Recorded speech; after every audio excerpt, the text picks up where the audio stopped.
Honorable Penina Malonza, OGW, to take her place at the podium for the oath of office.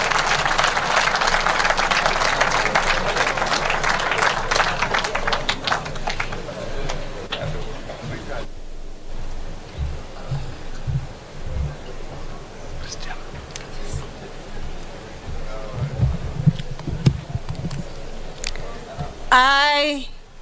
Penina Malonza, being appointed a Cabinet Secretary of Kenya, do swear that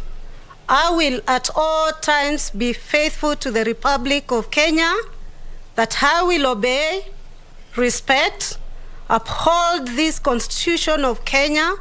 and all other laws of the Republic, that I will well and truly serve the people and the Republic of Kenya in the office of the Cabinet Secretary, that I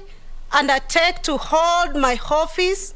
as Cabinet Secretary with honor and dignity,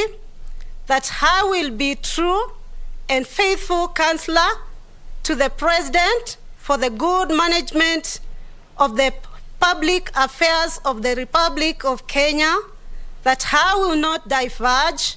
directly or indirectly such matters as shall come to my knowledge in the discharge of my duties, and committed to my secrecy except as may be required for the due discharge of my duties as a Cabinet Secretary, and that I will perform